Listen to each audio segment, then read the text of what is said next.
Welcome to Lead Brightly, real conversations about leadership, confidence, and what it truly takes to lead with clarity, courage, and impact.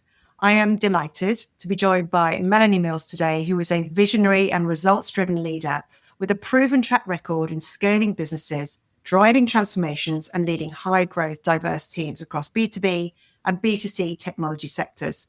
She blends commercial acumen with sharp strategic execution to deliver accelerated, sustainable growth with people and relationships at the heart. Her unmatched drive stems from her personal journey as a fiercely independent woman and now mum, where resilience fueled her passion to give back. From this, Connection Career Collective was born, a community connecting and developing women and allies to thrive in a male-dominated world. Melanie's mission is clear: to empower women and allies to achieve their full potential and unlock opportunity through connection. That was quite a mouthful. I'm going to put my teeth back in now. Mel, hello, welcome to Lead Brightly. Not just you, Connection Career Collective is absolutely a mouthful. So let's just reference the CCC. Yeah, that would be so much easier. Anyway, other than that, it's so lovely to have you here. Thank you so much for joining me today. And I've got the first question I had for you is, you've done a lot. You know, you've led through teams through huge growth. You've navigated acquisitions, you're building a community, and you've got a brilliant mix of commercial sharpness and humanity. Everything's going on. It sounds great. So what was the moment when you thought, right, I'm not here to play small anymore? Because you are absolutely not playing small. Did you notice that happening? Look, I'm hugely ambitious, always have been. Always believed I could do whatever I set my mind to. I think that comes from having a dad that was in the military and, no such word as can't. Yeah. From a young age, entrepreneurial, at 15, decided I wanted to come to London. I'm from Hull originally, outskirts of Yorkshire, to do my own thing. So I don't think there's been one moment. I've got a growth mindset and I'm constantly striving to push myself to do more. Yeah. That's just something that's like a fire that burns inside me. So I don't think there's ever been one moment where I've thought, right, that's it, I'm off. I think I've been on a journey that went, for sure. So at 15, did you actually leave home at 15 and move to London? No, I mean, I made the decision that I'd move to London at 15. I wasn't allowed at that point, but I did kind of 18, I moved to Leeds and then moved to Manchester briefly. And I ended up in London when I was 20. Yeah. Still fairly young and without any family or friends to speak of here. Yeah. So it was quite a big step, but it had been kind of a stepping stone. I think Leeds was the first step, then Manchester, and then eventually got here. But within a couple of years, did set up my own business, and that had been my kind of aspiration. And you've been in London ever since? Yeah, I've been in London for over 25 years now. Wow. So a while. And just talk to me a bit then about your education, because what did you do then up until then? Did you go to university? Did you follow the normal path? Are you quite an entrepreneurial spirit that got on with it and did other stuff? Yeah, for sure. I'm creative at heart, actually. Not book smart, not academic. Did okay at school, enjoyed school, but more the arty side of things. Yeah. So I was never going to go down that traditional path. My dad was in financial services. He had more of a corporate career, although not from he was in the army initially and didn't, again, have any qualifications. So self-made man. Yeah. But I loved school because of the people. I didn't love school because of, some of the topics and the learning. You like the learning bit. You like the playing bit. Yeah, I liked a bit of PE. Yeah, I liked a bit of art. You're a netball lady as well, aren't you? You do a lot. I am. Yeah. I love netball. And I love to horse ride, actually. That was another big passion of mine when I was younger. Yeah. I thought I was either going to be an international event rider or, go and set up my own business in London and we can see which one I did. Or both. Or both. I'll do it from the horse. Okay. So it's quite, I find it really fascinating how a lot of people who are really successful, really driven, they haven't gone through this, what we call the standard path. And I don't think it is standard anymore for today. But that inner drive was in you always, absolutely always. So you talk a lot about connection being the catalyst for opportunity. So when did you first realize that connection was your superpower and rather than just something that leaders should do? When did you realize it was your thing, your gift? I think when I moved to Leeds, I think I started to work in Harvey Nichols when that first opened. And what I realized was I just find it very easy to talk to people. And I'm really curious in nature. So I think that is why I've extended, I've been in sales and sales training and leadership, most of my career. It's all about the connection with people, because you can't sell anything unless you understand them and their problems. Yeah. So it was very easy to ask questions and to listen and then fulfill their needs. Yeah. And I just carried that all the way through, which is why I struggle with, sales having I don't struggle. I can see why sales has got such a bad rap, because there's too many people doing far too much talking and too little listening. And that's where the whole consultancy piece comes up, right? If you're consulting with someone, asking the right questions, listening intently, and then being honest about what you can and you can't do, that's how you build connection. That's how people trust you. And then that's how people return. Absolutely. I mean, I used to run a training course called the Consultative Salesperson. And it was absolutely that. And I couldn't believe how many people thought you just went in and talked and talked and told. But that's what people think you do to sell. Yeah. If you're listening to them, if you're curious, and then you're honest about what you can and can't do, then you've got a great relationship going forward. And if you can relate and build a community around you, you can build great things.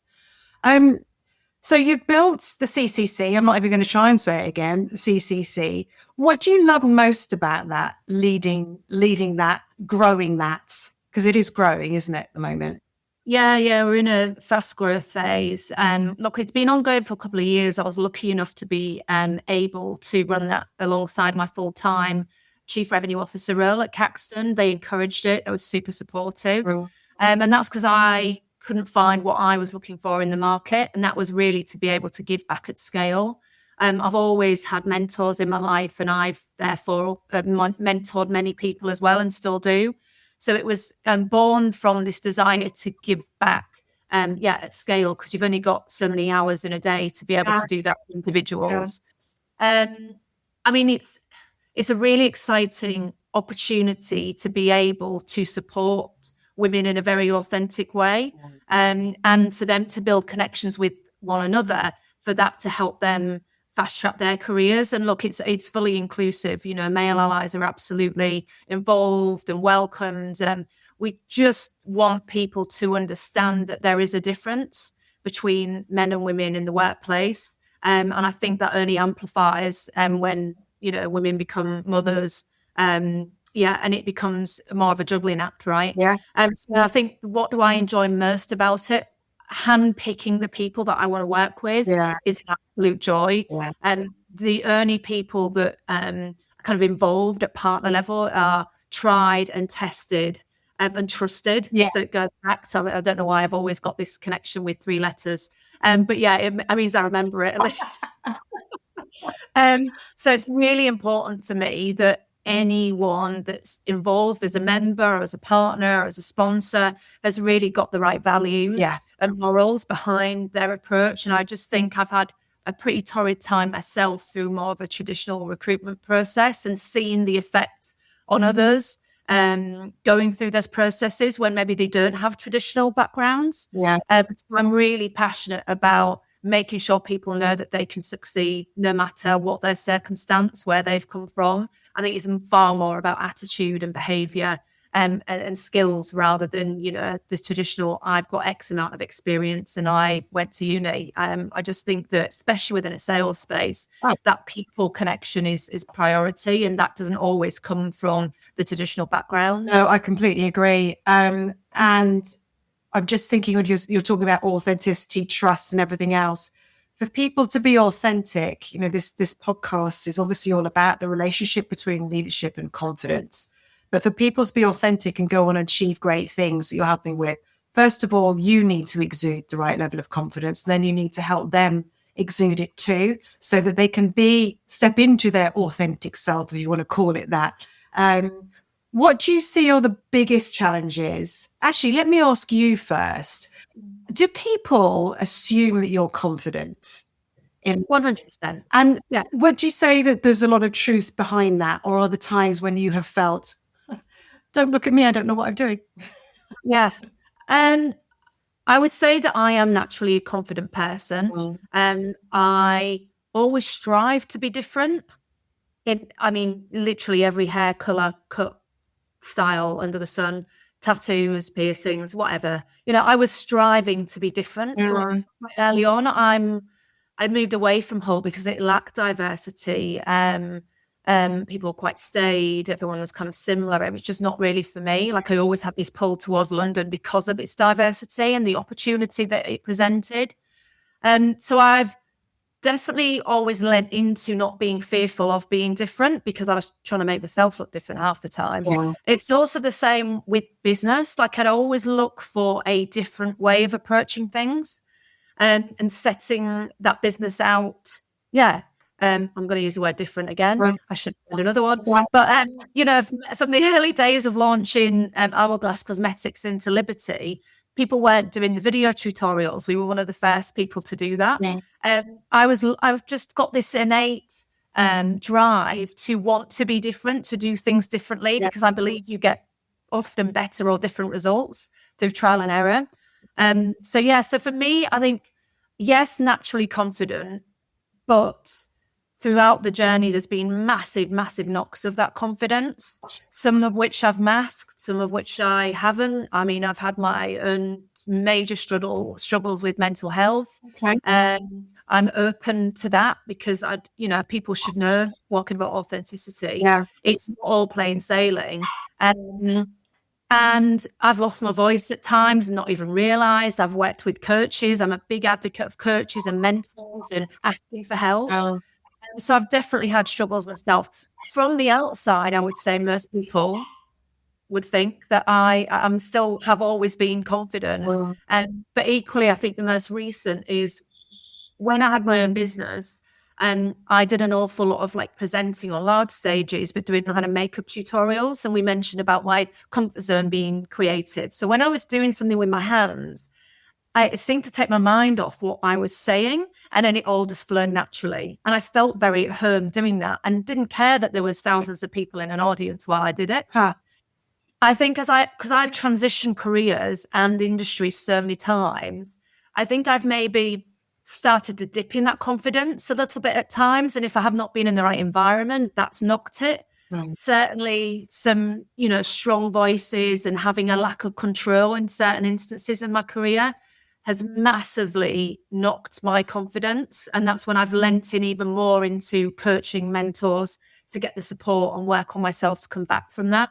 And I mean, it's great that you do that because a lot of people will suffer in silence, but you're very self-aware. So you know when it's happening and you don't just sit back and go, well, what do I do about it? You actually go for it and sort it out. Have you got a specific time you're comfortable talking about where you had one of those confidence knocks? And if so, if you're happy sharing that, what did you learn was behind all of that? Yeah. So I would say I had a mental breakdown in my early 30s.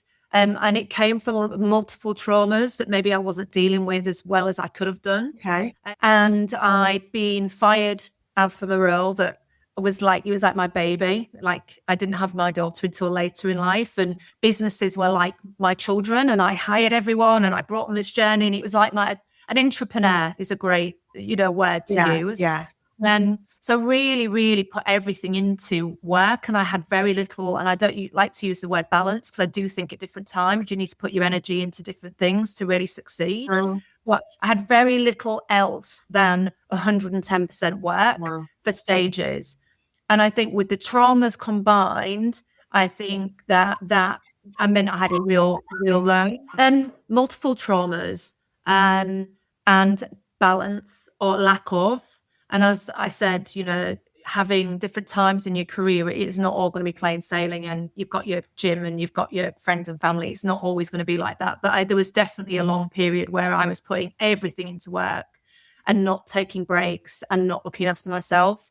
So I had this crash and I really had to learn how to breathe again. I had terrible anxiety. I was told I should go on depression meds and all sorts because I'd not been dealing with some of the traumas. Did you go on to meds?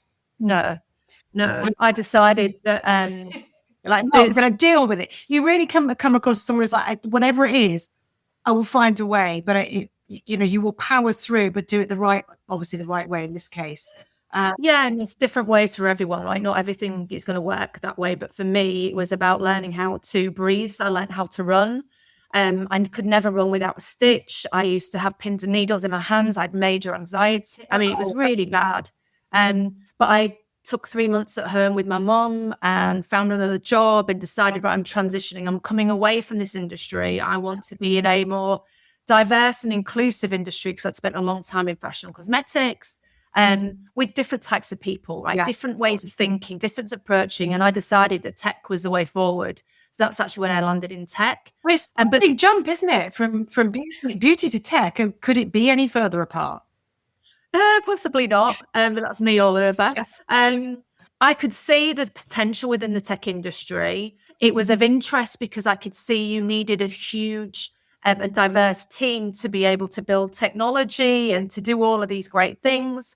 And I just decided to try and explore it. Obviously, the transition piece is huge, and that's part of what we talk about in the Career Collective, is that transitioning shouldn't be made as difficult as it is. If you've got core skills, right, it shouldn't matter about the industry in certain instances, right? If you're an expert in tax or audit or, or a lawyer, I get it, right? Yeah. But I think the support rules around all of that, a more generalist approach means that you could bring more innovative ways of approaching things instead of just doing things in the same way that they've always been done in this one industry. You bring loads of different expertise and thinking into a new space. And that's always served me pretty well. And the people I've hired, if I'm honest. Well, the trouble with that is the majority of people are scared of difference because of the way our brains work. We see something different. And also, if you look at senior level roles that people are being interviewed for now, the first thing they look for is, have you done all this before?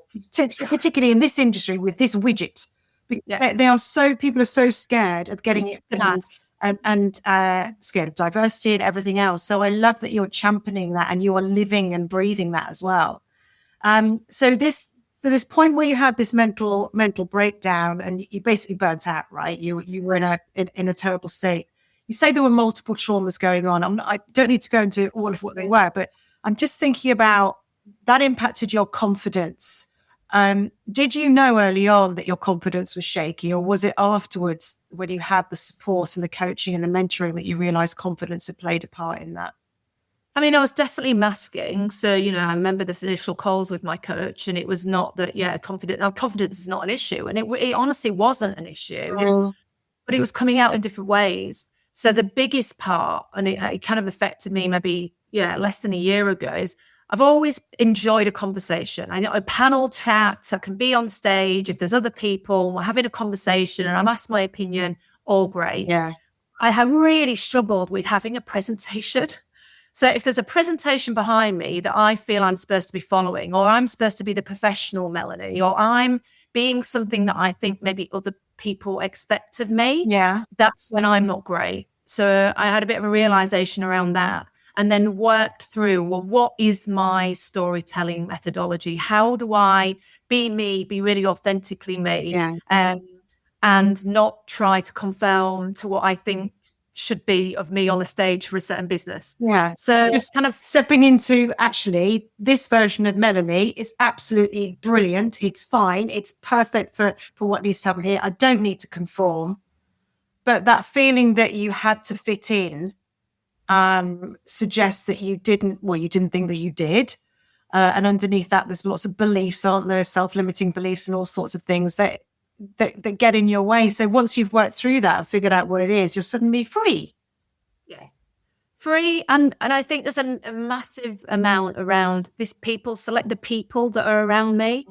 And I think ultimately it's all about control. Whenever I feel like I haven't got control of my destiny, of my environment, of what I'm saying, then that it doesn't work out so well. When I feel truly free and the people around me know me for me and I can be me, that's when I fly. So I think, at the moment we've just had our big kind of relaunch event, and for the first time in a long time, even though there was a presentation behind me, even though it just had an agenda on it, the people that were beside me made me feel great. The people that were in front of me made me feel great. And therefore, the jerks, the trip ups, the Right. me just being me were all fine. And that was a lovely environment to be in, because I felt like everybody, therefore, in front of me might feel a little bit more like they can do it. Yeah. They don't need to be something else. It doesn't need to be perfect. You can find your own way, right? So it was an interesting time, and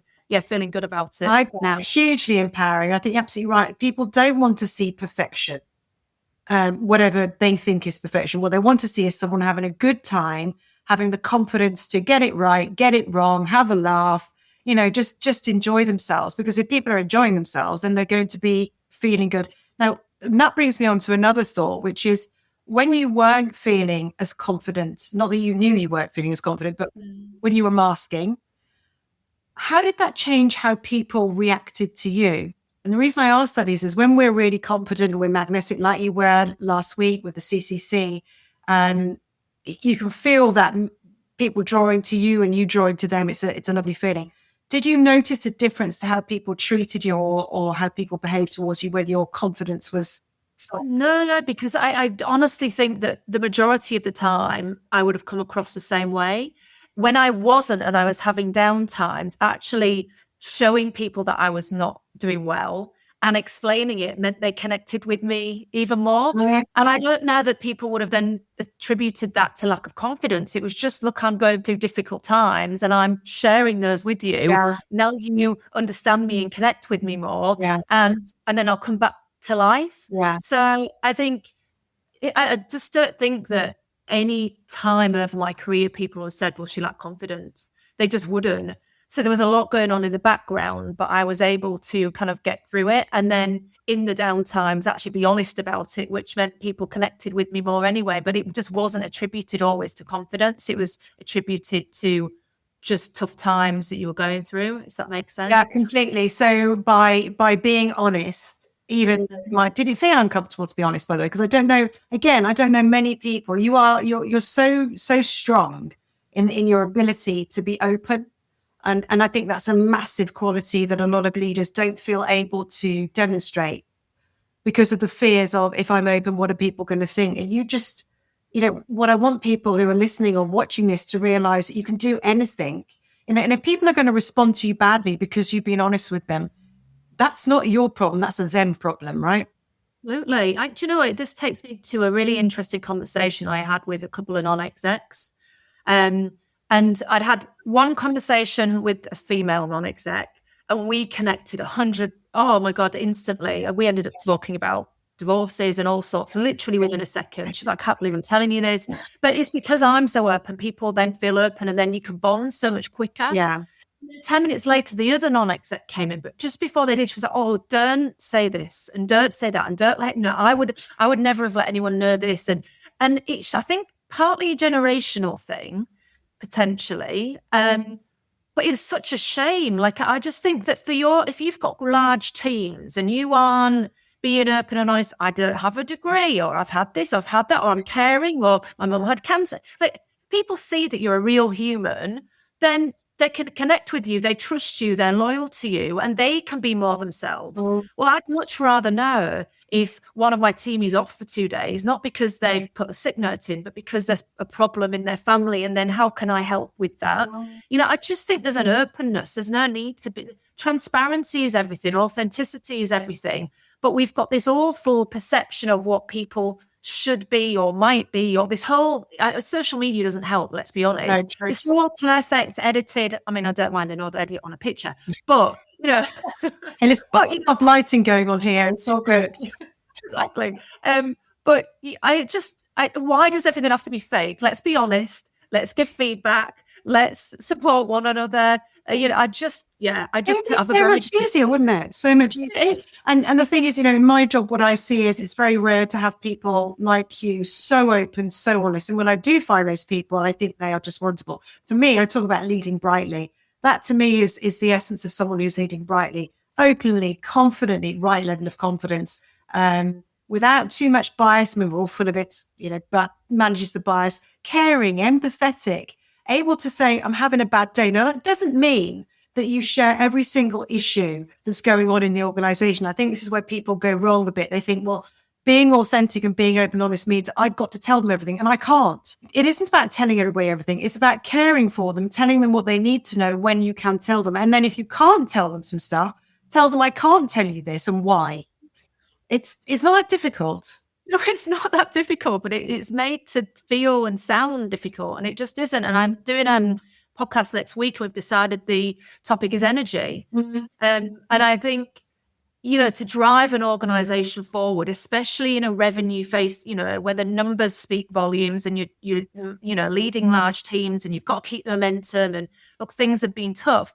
You can't be showing all the downs all the time, right? Because that isn't going to motivate people to keep going. Right. But I think there are times, when you are, going for lunch, or you are connecting and trying to understand more about people, that they can see the real you. It doesn't then become excuses. It doesn't then become, the fallback in sharing too much. But there is that feeling of, well, this person's human and they've been there, they understand, and therefore I can also be open and honest. I do think you get huge amounts of loyalty through that. And that's probably why, the majority of people that I've led over the years, I'm still in contact with, I work with in some way. They may have the odd mentoring session because of that connection, but that only comes through openness. Absolutely.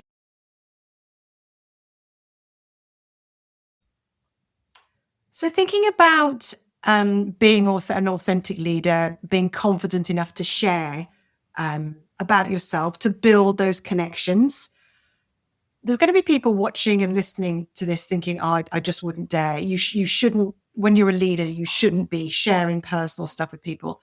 Can you go too far? I mean, do you think, is it possible to go too far? And so if so, what is enough? What advice would you give? Because it's personal, I think, isn't it? How much you feel like sharing. There's a time and a place, as with everything. Number one. Number two is, I think you need to consider the who and the when. And I think I learned quite a big lesson, let's say, whereby it was almost like my team had become like my family and friends.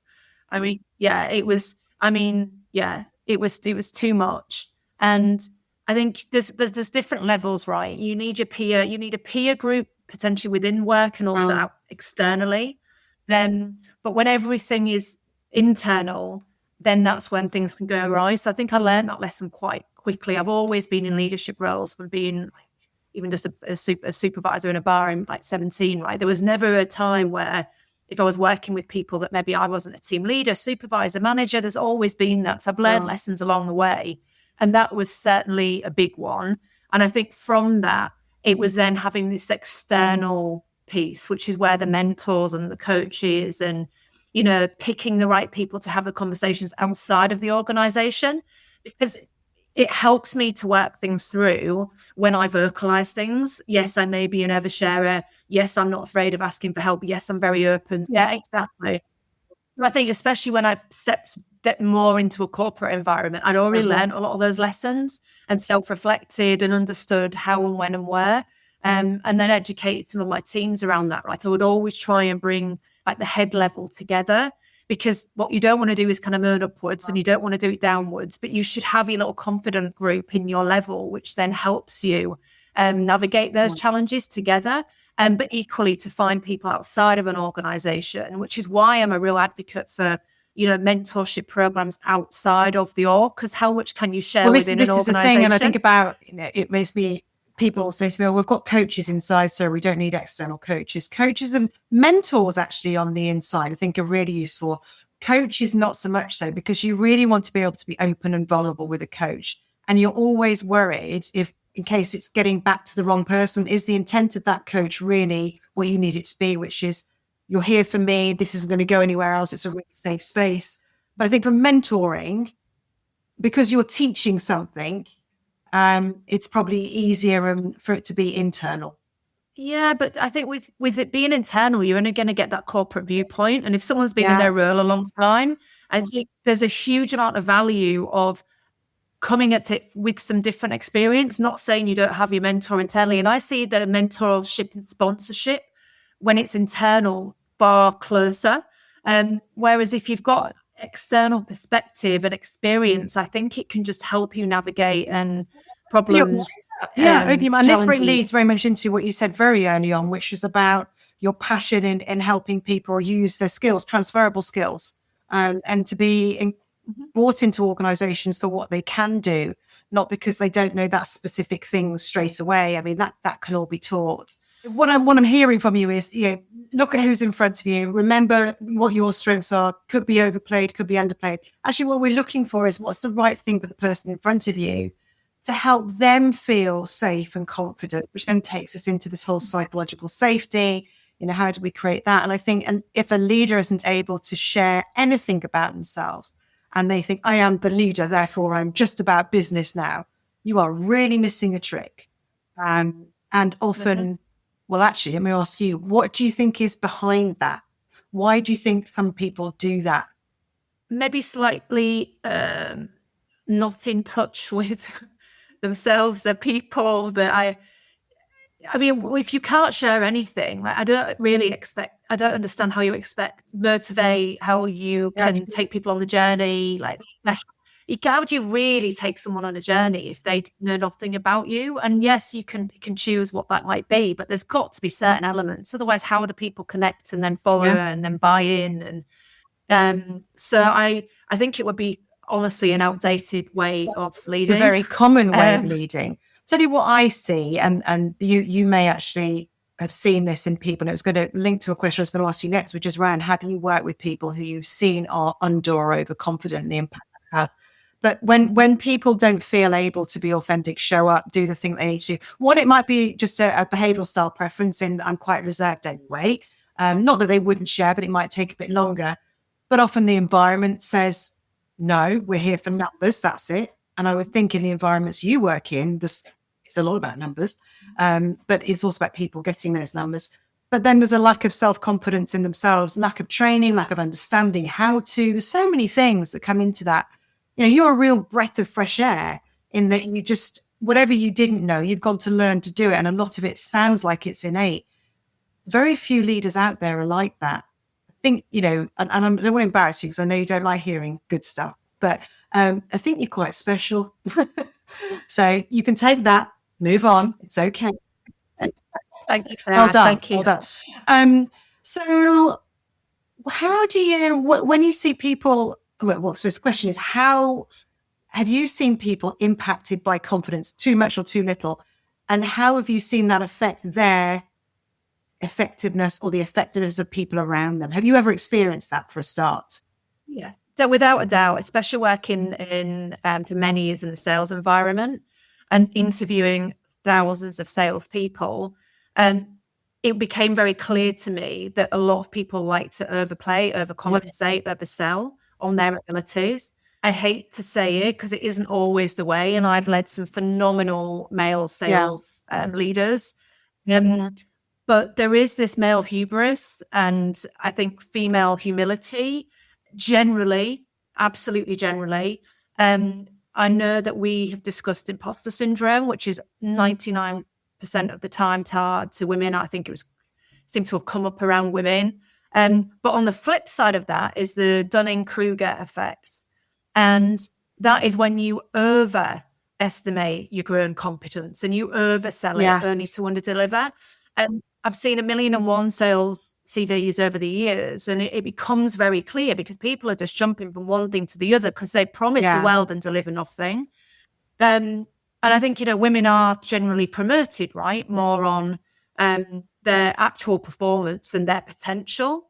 And I think where we're going wrong when it comes to hiring and promoting is that you don't have to have done it all before.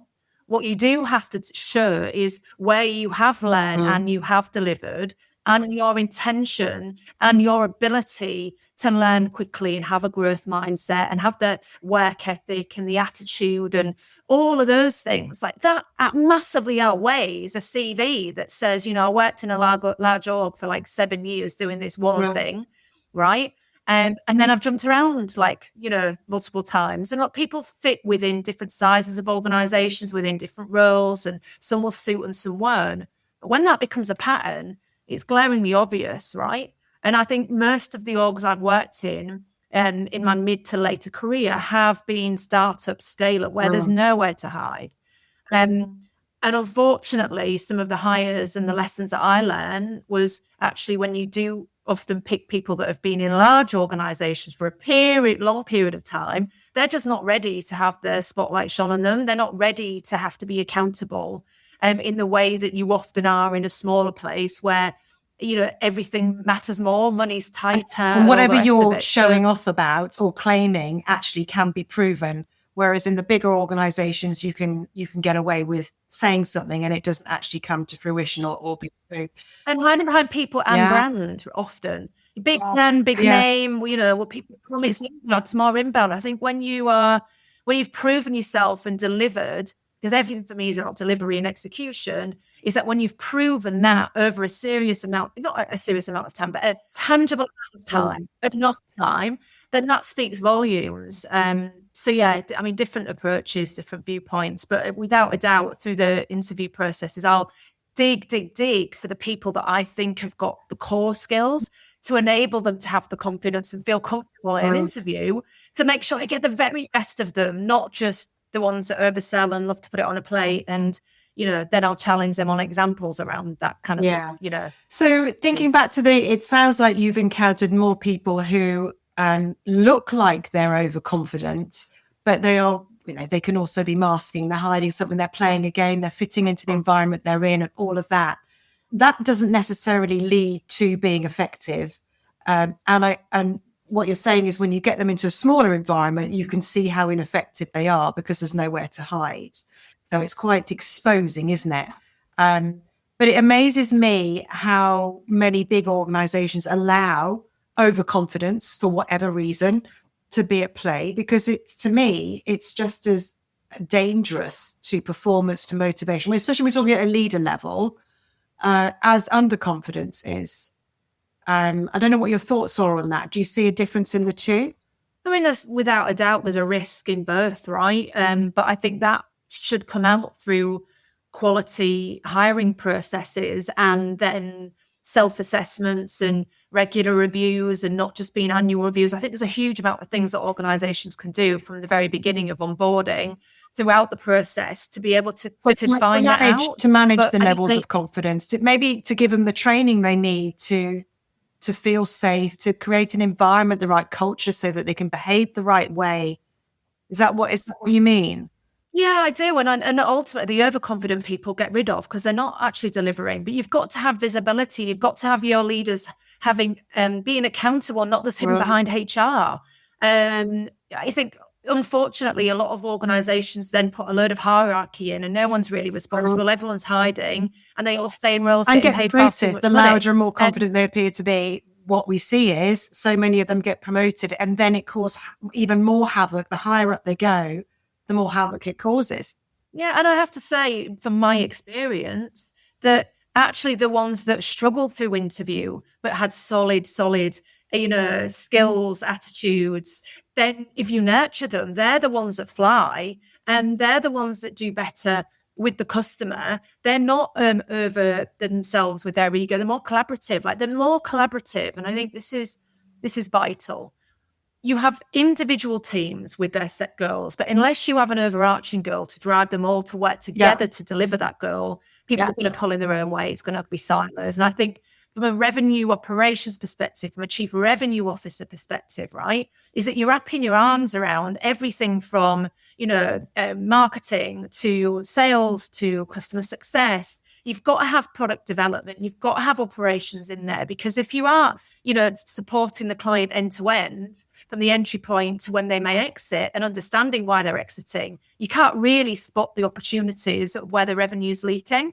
So for me, it is that kind of encompassing the entire organization, even though you have a commercial hat on, is where you find the biggest opportunity to grow. And look, in revenue operations, if you get that right, you're looking at, increasing your revenues 10 to 20% just by bringing those teams together. Collaborating, confidently opening up. Absolutely. Yeah, it makes a huge, huge difference. I mean, whenever we see teams at the top that are communicating effectively, allowed to be authentic, there's no fear or reduced fear at this, tensions lower, we see motivation, productivity go up. But having that, that one vision, we're going towards this together, even though we do it differently, is so important. Yeah, and you're serving, different types of people. You're working with different types of people. I think the more diverse your organization, the better. And yes, it's more challenging. Honestly, it is way more challenging to have to think about how everybody is thinking, because it might be a little bit different, and how you communicate and the oversharing. Because if everyone's like you, it's a lot easier, but that isn't going to make a strong organization, right? It just doesn't make sense. You need to have your stabilizers, you need to have your front runners, you need to have the operational. It's a mix of people that deliver great work, in my view. I'm just having a real horrible image of a whole organization of me's. Now it's the same.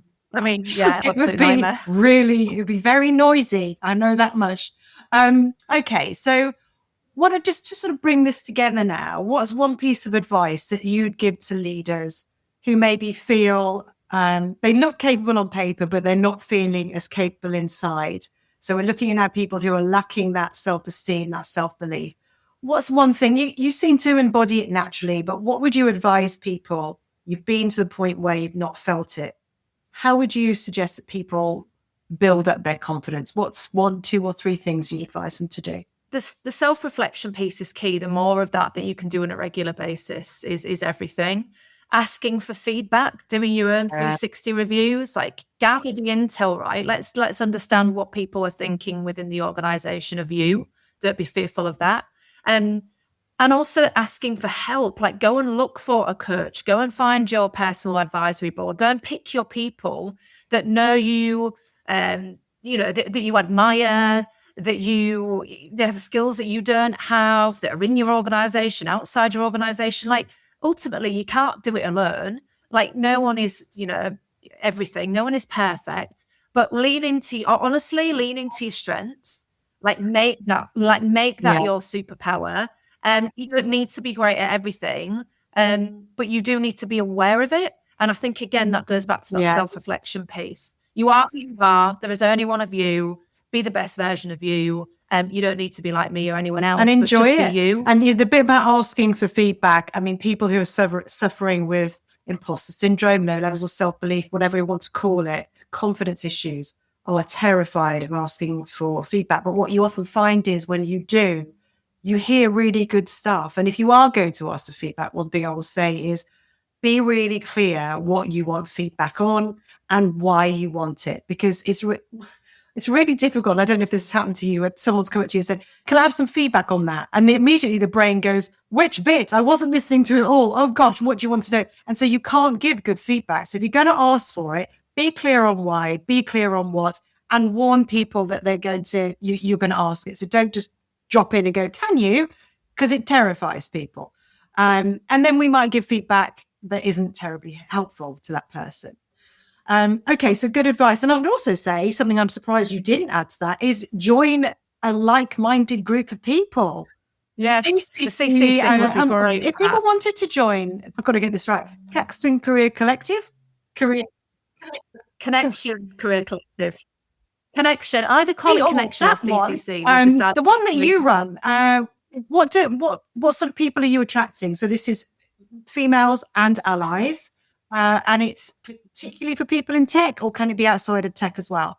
It's all about diversity of thought. I mean, it's generally women in underrepresented industries and underrepresented roles generally. And because of my network and my founders' networks, that often is in tech, financial services, professional services. But we are open to everyone. We've had TFL, we've got various different industries whereby we see too few women climbing the ladder, and that's what this is about.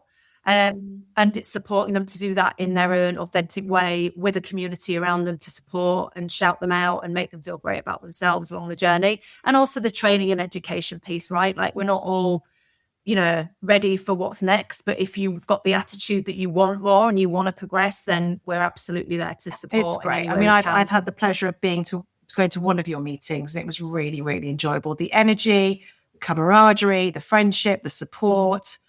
It was really good. And I think we forget, especially when we're doing a lot of work on Zoom or Teams or whatever you're using, we forget the power of being with people, of connecting. So yes, if that is in your, if that is in your line of sight, wanting to join something like that, then please do get in touch with Mel, because I'm sure she'd be happy to chat you through it. Final question for you. I talk about leading brightly. For you, what is that? What does it mean to you? And how do you try and live that out? That's quite a big question, but what are your thoughts? Yeah, it's a great question. For me personally, and leaning into my strengths, it is a huge amount about energy and vision, and then conveying that so others can follow and buy in and feel part of something. We all work multiple hours of the week. So that has to be a time where you are happy and you are driven and you are motivated as much as possible. Yes, there's tough times, but I think that's vital. And really living and breathing like a growth mindset. Like every day is a school day. That, staying relevant, making sure I understand, that's why I equally mentor. I get so much back from learning from the younger generations and making sure I'm, still with it as much as possible. 7-year-old daughter also helps.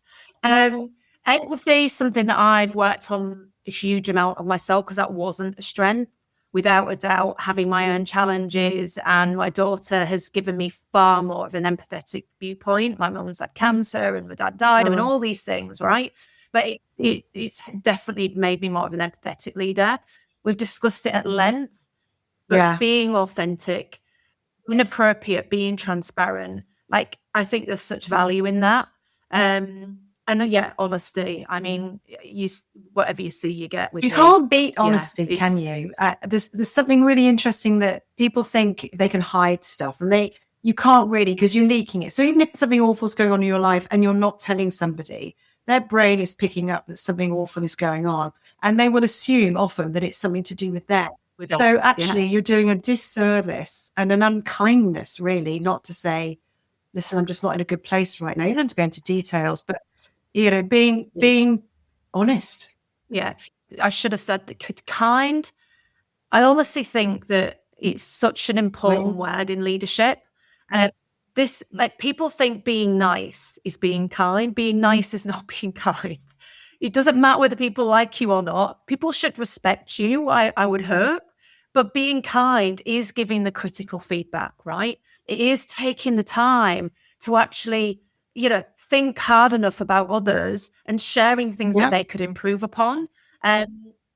Look, we could go through life with all the pats on the back and all the rest of it. It doesn't make us any better. It doesn't help us. Absolutely. So I do believe in being kind, and sometimes you have to be cruel to be kind. I've let people go from roles. It's not easy for someone to not have a job, but the reasons were there. They were clear. They'd had time to try and learn and develop. The organisation or the role was just not fit for them. It's okay. Yeah. It's absolutely, it's a stepping stone. It's not the right time. It's not the right thing. But by taking the time and energy for them to understand properly, people have gone on to work in like record labels and flying high and, all sorts of amazing things. Yeah, in the moment it's tough, but as long as you frame it and you spend time trying to develop people, look, sometimes it is just the wrong time, the wrong role, the wrong org, and then there's plenty, there's not plenty, there is plenty of jobs out there there's right a lot now, of opportunity if you know how to go and find it. And actually, you've just reminded me of being in a chemistry lab a long time ago, and I did a degree in applied chemistry. Don't ask me why or how, but it just ended up that way. And I had a year out in a lab, and I remember being in the lab, being very noisy with all these very quiet scientists. And my boss at the time gave me the best feedback that I could ever have had, which was, "Don't ever work in a lab. It really doesn't." Doesn't help it, or was it that you were kind of blowing things I found it boring. Well? I was loud. They weren't loud. I didn't have the patience to sit and wait for 4 hours, sometimes 4 days, for something to drip over into another, I don't know what they're called, vial. I didn't have that, but that was some of the best feedback. It wasn't rude. It wasn't anything. It was just clear fact. You don't belong here, and that's okay, because I knew I didn't either. And I went into a world of sales, and I was happier than ever. So I think it's giving the truth, being kind. As long as we do it with the right intent, that's it. Honesty is absolutely key. And I'm going to leave with one final thought. You mentioned respect. It is impossible for people to respect us if we don't respect ourselves, our boundaries, what we stand for, what we're worth, believe in the value that we add. And when we do that, we start to exude that magnetism that allows us to attract the people to us that we need and want in our lives in all different shapes and forms. But Mel, it's been an absolute pleasure chatting with you. I could go on and on and on. I love talking to you. I love your energy. I love your drive. I'm just so, it's amazing what you've achieved. It's really inspirational. Keep going. Let's see what's next.